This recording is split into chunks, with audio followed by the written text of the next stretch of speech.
우리 한국을 대표하는 원로 목사님 중에 한 분이 우리 방지일 목사님이라는 분입니다. 104세를 사시다가 2014년에 소천한 분이신데 100세 때의 한 인터뷰에서 기자가 이런 질문을 합니다. 목사님, 신앙이 무엇입니까?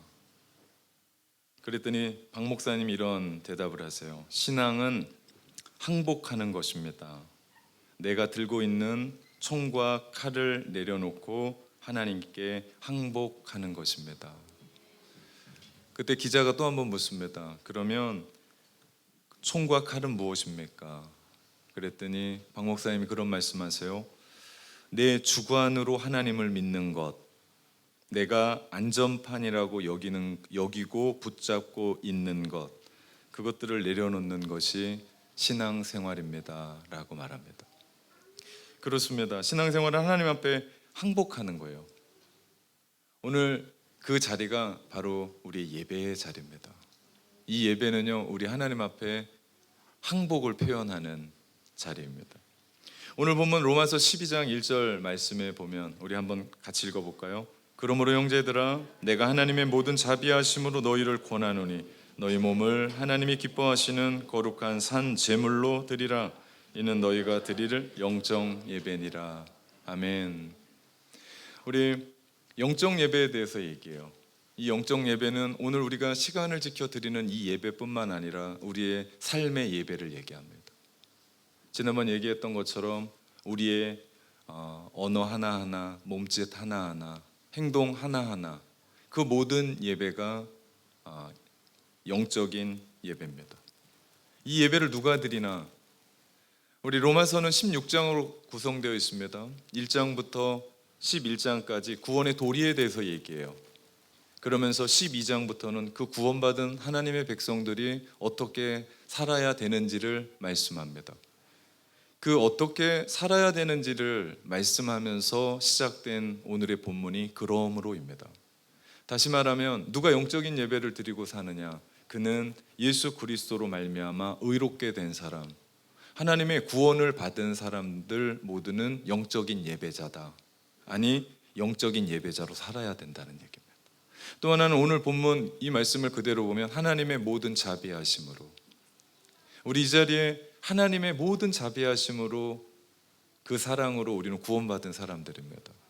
그 사람들이 드려야 될 예배가 영적 예배라고요. 아니, 영적 예배자로 서야 된다라는 말씀입니다.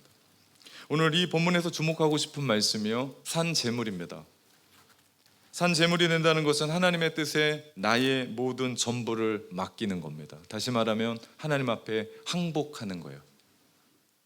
적극적으로 이야기하면 하나님의 모든 말씀 가운데 내가 이해가 되든 이해가 되지 않든, 내가 알아듣든 못 알아듣든 하나님의 말씀이기에 내가 순종하는 겁니다. 소극적인 부분, 수동적인 부분은요, 우리의 삶 가운데 어떤 일이 닥쳐도, 그것이 좋은 일이든 나쁜 일이든, 그것이 내 안에 평안한 일이든 평안치 않든 일이든 내가 하나님 앞에 감사하는 겁니다. 결국 이 모든 것은 하나님 앞에 항복한다는 거예요. 하나님의 뜻에 항복하고, 하나님의 말씀에 항복하고, 하나님이 하시는 일에 항복하는 겁니다. 그것이 예배죠. 저는 우리 교회 예배가 너무 좋습니다. 영과 진리로 드리는 예배, 성령의 기름 부으심이 있는 예배, 찬양과 말씀과 기도로 뜨겁게 드려지는 예배, 주님이 다스리는 예배, 이곳에 변화가 있고 치유가 있는 예배. 그래서 저는 주일마다 이 예배를 사모합니다. 기다립니다. 네. 이 예배 한번 드리고 나면 제 마음이 얼마나 따뜻하고 얼마나 행복한지 모릅니다. 우리 지난 주일에 우리는 부활절 축하 행사를 함께 했습니다. 각 셀에서 그리고 교육부에서 아주 근사하게 준비해 줬습니다. 그래서 기쁨의 축제의 예배를 드릴 수 있었습니다. 저는 우리 교회 우리 성도님들의 재능이 실로 놀랍습니다. 이제 이 정도 시간이 지나면 재능이 바닥을 놔야 될 것 같은데 그 아이디어가 어디에서 그렇게 샘솟는지, 그리고 그 에너지와 열정이 얼마나 넘치는지 신기합니다. 저는 춤을 잘 못 춰요. 그런데 우리 교회 모든 성도들은 어떻게 저렇게 잘 추는지 돈 주고 배우나요? 아니면 집에서 흔들어 보죠? 아주 몸이 자연스럽습니다. 우리 몸이 자연스럽게 안 돌아갈 것 같은 우리 서집사님도 그렇게 자연스럽게 돌아가는 거 보면 야, 나도 가능하지 않겠나 그런 생각도 해봅니다. 그러면서 좀 그런 생각해요. 야, 저들이 예수 믿었으니 망정이지 안 믿었으면 지랄 뻔했다라는 생각도 합니다. 여하튼 저는 우리 교회 성도들 한 사람 한 사람들을 보면서 신기를 넘어 신비합니다. 이번에도 우리 찬양하는 팀들이 있었는데 찬양하는 팀들이 얼마나 은혜스러웠는지 몰라요. AOC 우리 청소년부들이 함께 했었던 퍼포먼스는 너무나 근사했습니다.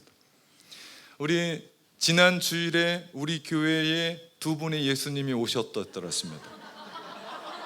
한 분은 우리 청소년부의 빨간 그 휘장을 두르고 아주 근엄한 모습으로 진두지휘하면서 그림을 그려내는데 그 예수님의 모습이 압권이었습니다. 또 한 분의 예수님은 우리 셀에서 나오신 예수님이었는데 그 모습이 얼마나 천진난만했는지. 네, 우리 양혜영 집사님이 어디 계신지. 네, 우리 양혜영 집사님 우리 예수님과 사니까 얼마나 행복하시죠? 네, 그날이 예수님이 부활하셔서 예수님이 주인공인데 이 사람이 갑자기 십자가를 지고 오더니 구석으로 들어가서 쭈그리고 앉아 있는 거예요. 야, 예수님이 엑스트라인가? 왜 저러고 있지? 그랬더니 갑자기 공연 중간에 나와서 방점을 찍는데 하이라이트였습니다. 최고의 무대를 선사했습니다. 우리 두 분 예수님이 우리 교회에 오셔서 우리에게 기쁨도 주고 행복도 주고 어떻게 저런 표정이 나올 수 있을까? 제가 보고 또 웃고 또 웃습니다. 그날 저녁에 집에 가서 저녁을 어떻게 먹었는지 모르게 있는데 밤에 잠이 안 오는 겁니다. 너무 흥분이 되고 너무 기뻐서. 그러더니 입술이 터져버렸습니다. 그런데 그날 예배 가운데 제가 가장 감동적인 한 부분이 있었습니다. 이걸 아무도 사진을 안 찍었더라고요. 그것은 이쪽에 앉아 있었던 GS 어린이부들의 예배의 모습과 태도입니다. 그 아이들이 제 설교를 뭘 알아듣게 듣는다고 눈을 땡그랗게 뜨고 저를 집중하는데 제가 빨려 들어가는 줄 알았습니다. 아무도 어떤 얘기, 친구랑 얘기하고 싶지 않았을까요? 어떻게 장난치고 싶지 않았을까요? 그런데요, 정말 오늘 여기에 앉아있는 여러분의 표정 그대로 저를 쳐다보고 있는데 야, 이게 성령의 역사구나. 이것이 우리 교회의 예배의 수준이구나. 이것이 우리 예배의, 우리 교회의 성숙이구나 라고 생각합니다. 각 가정의 아버지가 예배하면 자녀들은 예배자가 됩니다. 그런데 그 아버지가 예배드리지 않으면 자녀들의 예배는 흐트러집니다. 이것이 영적인 원리입니다. 우리가 매주 넷째 주에 온 가족이 드리는 예배를 드리는 이유가 여기에 있어요. 왜냐하면 우리의 인생은 말로 가르친 건 남지가 않습니다. 삶으로 가르친 것만 남습니다. 내가 엄마랑 아빠랑 같이 예배 드리다 보니까 그 엄마가 그렇게 예배하는 거예요. 그렇게 하나님을 찬양하는 거예요. 그렇게 뜨겁게 기도하는 거예요. 그러면 우리 아이들도 아무것도 않고 있다가 그 모습 보면서 예배자가 돼요. 그러면 우리가 이 땅을 떠났을 때 그 아이들이 어디에 있든지 어떤 처지에 어떤 어려움에 닥쳐 있을 때도 그들은 예배자가 될 줄 믿습니다. 예배는 생명입니다. 그래서 우리가 하나님께 예배하면 하늘의 생명이 우리 가운데 잇닿게 되고 그 생명으로 말미암아 이 땅을 살아가는데 세상이 우리 가운데 주는 밥심으로 비교가 되지가 않습니다. 하늘에서 우리 가운데 계속해서 폭포수와 같이 우리 가운데 부어주시는데 그 힘이 우리로 하여금 가슴 뛰게 해요. 그 힘이 우리로 하여금 힘있게 해요. 그래서 가정을 살리고 자녀를 살리고 교회를 살리고 사회를 살리고 나라를 살리게 되는 거죠. 여러분 예배에 목숨 걸어 보십시오. 그럼 하나님은 여러분의 모든 것에 하나님의 모든 것을 거십니다. 이 예배는 우리가 하나님께 그렇게 고백하는 거예요. 하나님은 나의 왕이십니다. 하나님은 나의 전부십니다. 하나님은 나의 주인이십니다. 그렇게 고백하게 될 때 우리의 삶 가운데 그분이 주인이신 것을 나타내신다니까요. 우리의 삶에 그분이 왕이신 것을 드러내신다니까요. 그래서 우리의 길을 열고 우리의 아픔을 찢고 우리의 인생을 축복하시고 기적을 일으키시고 하늘문을 여셔서 우리 가운데 축복을 부어주시는 겁니다. 왜요? 그분이 왕이라고 고백했기 때문에, 그분이 우리 인생의 최고라고 고백했기 때문에. 그런데 세상의 사람들은 이 진리를 모르기 때문에 예배하지 않습니다. 하나님의 풍성함을 모르기 때문에 내가 해야 된다고 생각해요. 내가 그 일들 움직여 가야 된다라고 생각합니다. 왜? 하나님보다 내 인생을 내가 더 잘 안다라고 착각하고 있기 때문입니다. 아담과 하와가 에덴 동산에 있는 금단의 열매 선악과를 따먹었던 이유가 있습니다. 사단이 그들을 꿰었습니다. 뭐라고 꿰었죠? 너희가 이거 먹는 날에 너희 하나님같이 될 거다. 네가 주인이다. 네 인생의 주인이다. 라고 하는 그 이야기에 솔깃해서 그 금단의 열매 선악을 먹었습니다. 선악과를 먹었을 때 그들은 하나님이 되기는커녕 그들은 그 좋은 에덴 동산에서 쫓겨나고 그들은 유리방황하며 방황하는 인생을 살게 된 겁니다.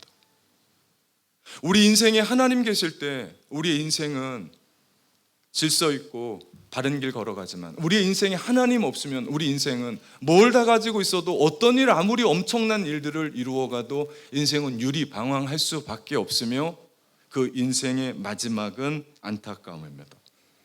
우리 모두는 하나님의 형상으로 만들어졌습니다. 하나님의 숨을 불어 넣으시며 생기를 불어 넣으시고 우리 모두는 살아있는 생명이 됐어요. 그렇기 때문에 우리 모두는 하나님을 기쁘시게 하는 사람들입니다.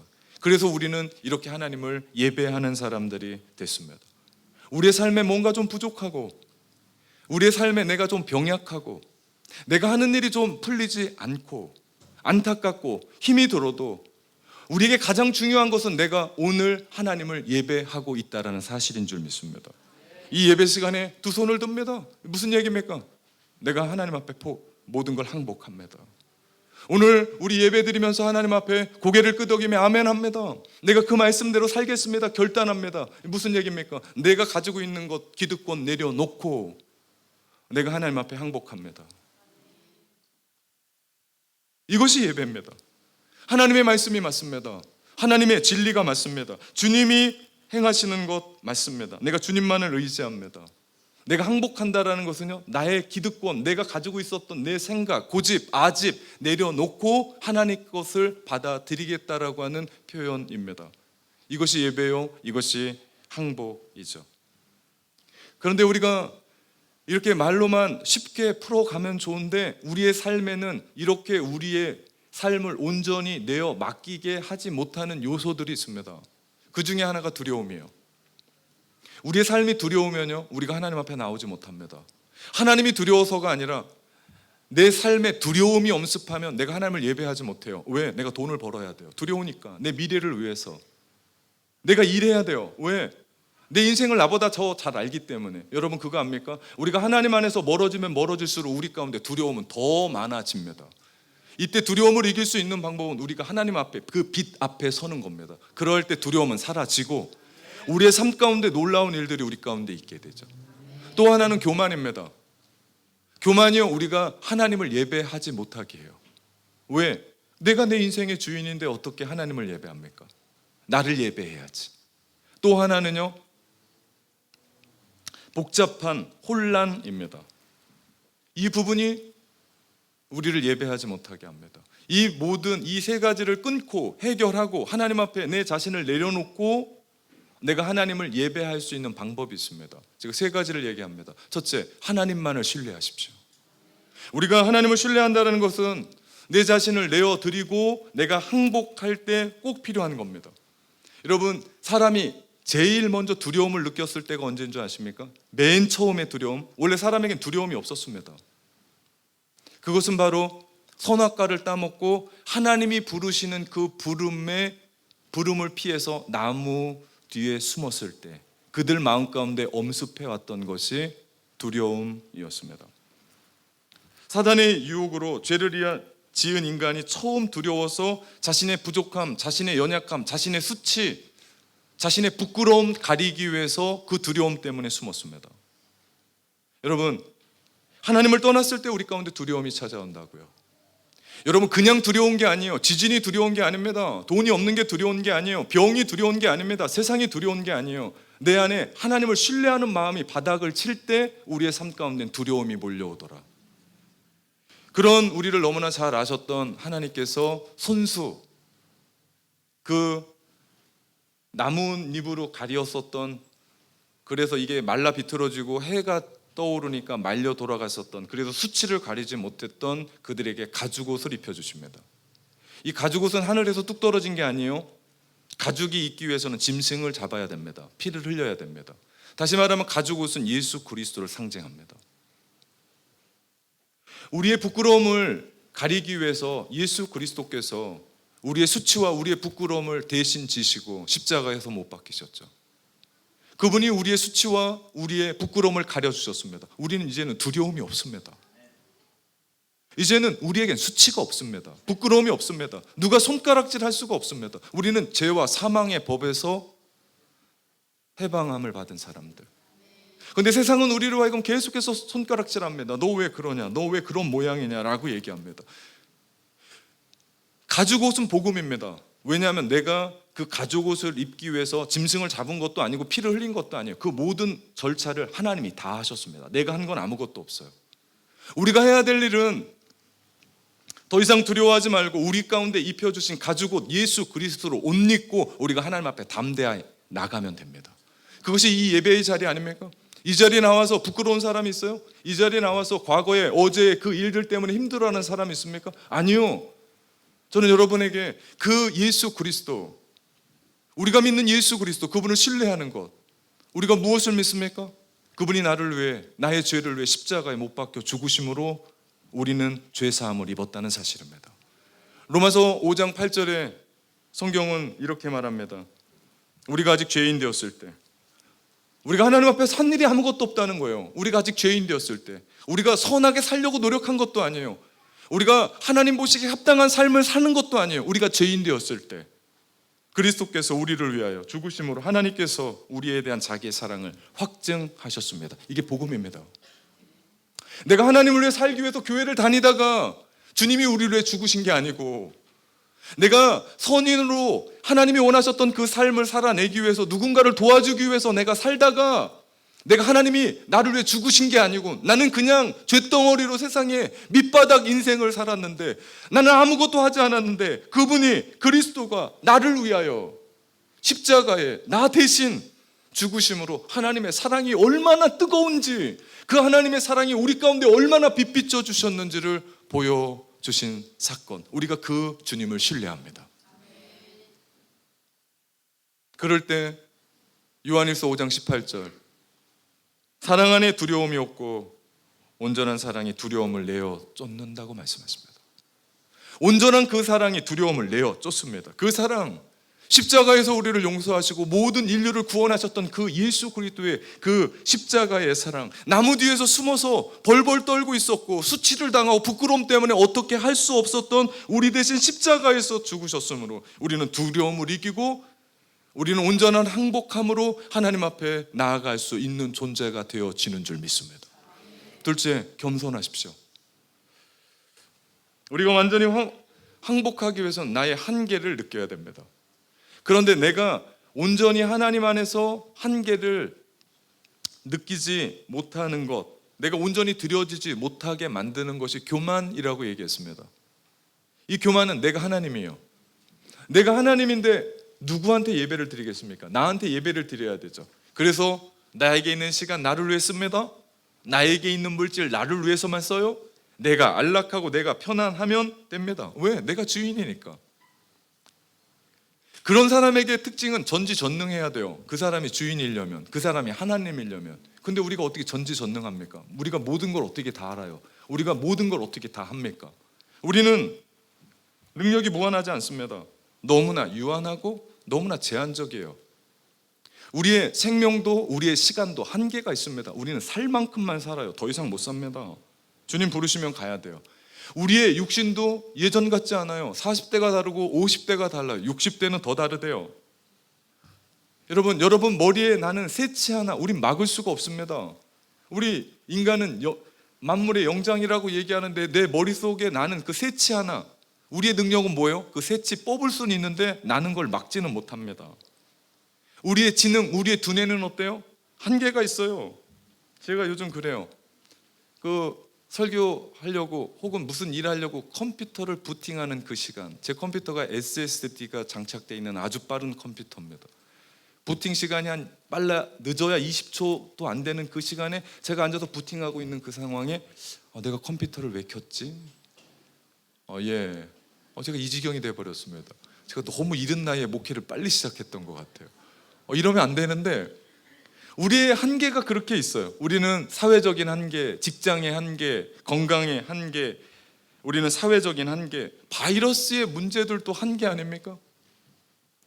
우리 모든 것들이 절대 한계에 놓인 사람들이 우리입니다. 우리는 유한하고 우리는 제한적인 겁니다. 근데 여러분 그거 아십니까? 우리의 유한 한계 앞에서 절망하고 자포자기하는 게 아니라 그 유한하고 제한된 그 한계 안에서 우리가 하나님을 만나게 되면 우리의 인생은 변하게 됩니다. 가만 보면 우리의 한계를 누가 선 그어 놓으셨냐면 하나님이셨습니다. 어느 정도는 우리가 살 수 있어요. 할 수 있습니다. 그런데 거기까지는 아니다. 나 의지해야 된다라고 하나님이 선을 그어 놓으신 영역이 있습니다. 그러면 우리 빨리 이거 깨닫고 나만이 할 수 없구나. 내가 고집 부린다고 안 되는구나. 아집대로 안 되는구나. 이젠 하나님이 필요하다라고 빨리 깨닫고 주님 앞에 나아가기 시작하면 우리 가운데 영적인 세계가 열립니다. 이것이 하나님을 만나는 겁니다. 그러면 우리의 삶 가운데 하나님의 역사를 보죠. 여러분 가나 혼인잔치에 가장 중요했었던 포도주가 떨어졌습니다. 포도주가 동나니까 누가 일하십니까? 주님이 일하시더라. 우리의 인생에 자원이 고갈되고 떨어집니다. 우리 인생은. 그러나 하나님의 자원은 무한합니다.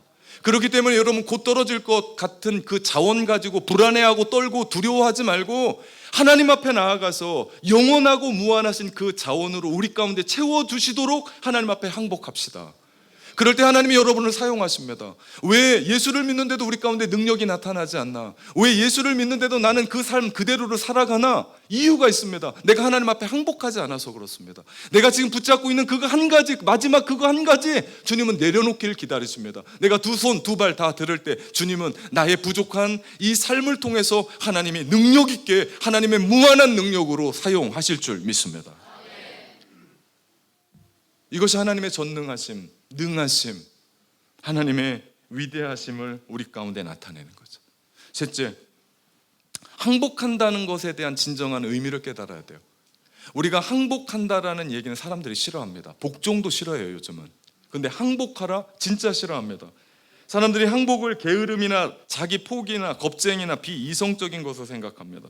그러나 그렇지 않습니다. 항복한다라는 것은 나를 통하여 일하시는 하나님 앞에 순종한다는 의미입니다. 나를 열어놓는 거예요. 주님 내 안에 들어오셔서 일하여 주옵소서.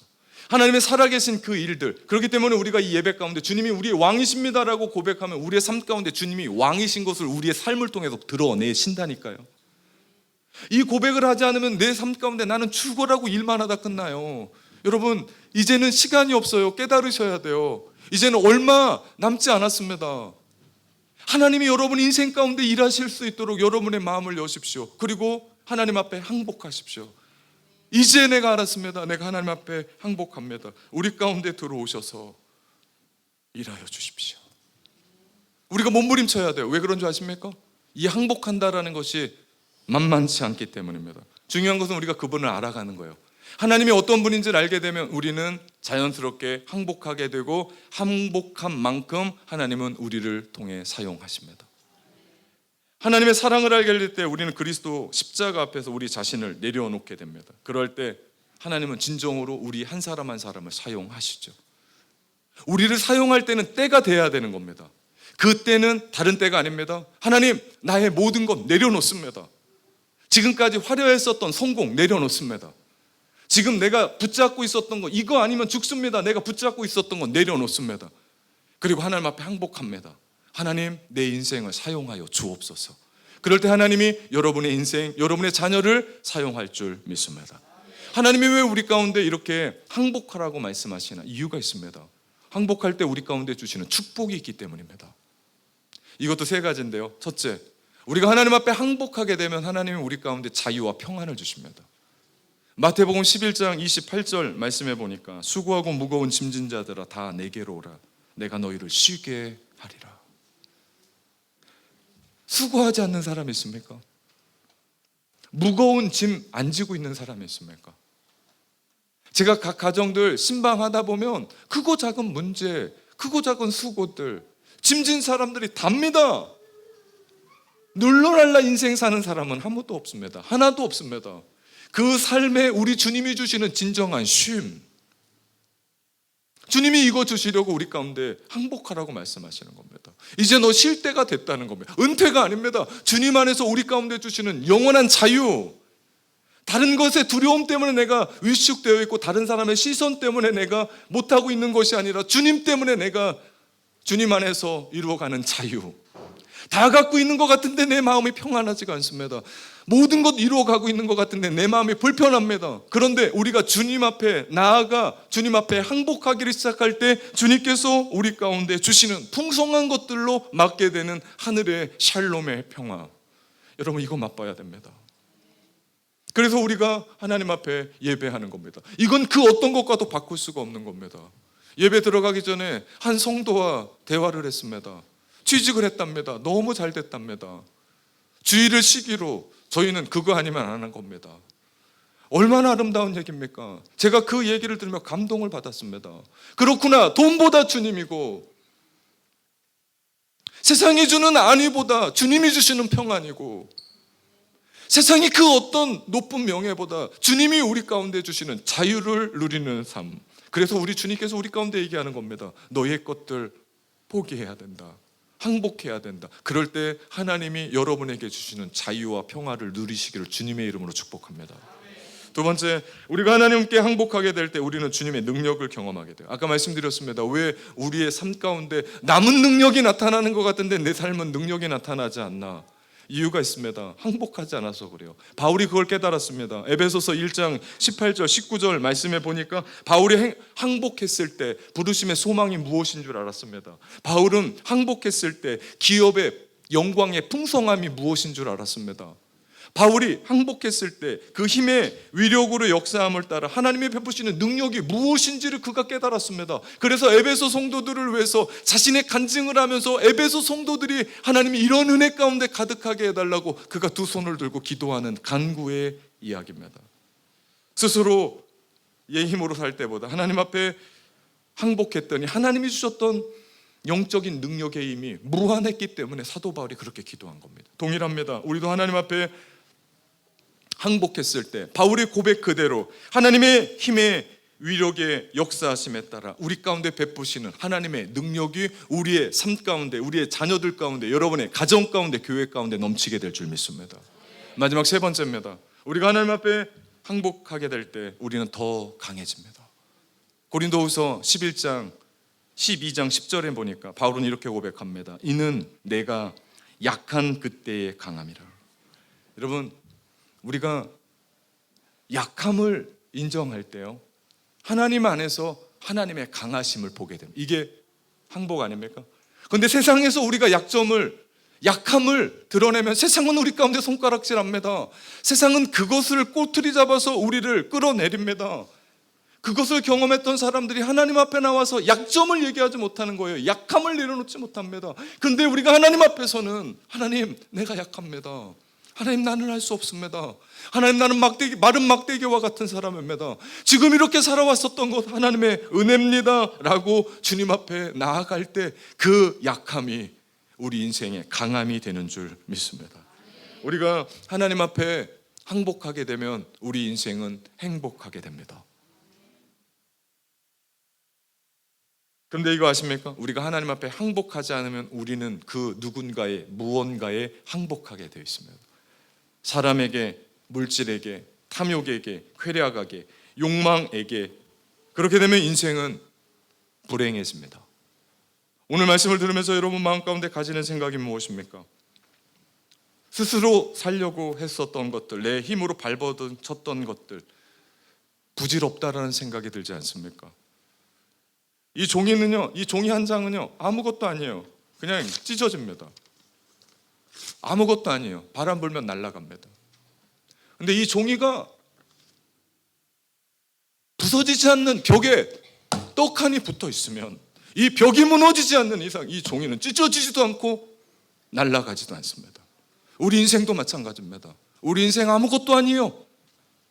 연약합니다. 부족합니다. 아무것도 아니에요. 근데 우리 인생 하나님 앞에 맞붙어 있을 때, 주님 앞에 붙어 있기만 하면 우리의 인생은 강해지는 줄 믿습니다. 세상이 두렵습니까? 내 안에 올라오는 교만 때문에 힘들어합니까? 세상 참 복잡하고 혼란스럽습니다. 이럴 때 우리가 해야 될 일은 오직 한 가지, 모든 것 다 내려놓고 하나님 앞에 항복하는 겁니다. 우리가 항복하게 될 때 하나님의 능력과 소망으로 하나님의 신비한 역사, 하나님의 놀라운 역사를 경험하게 되시기를 주님의 이름으로 축복합니다. 사랑하는 참된 가족 여러분, 하나님 앞에 항복하면 행복해집니다.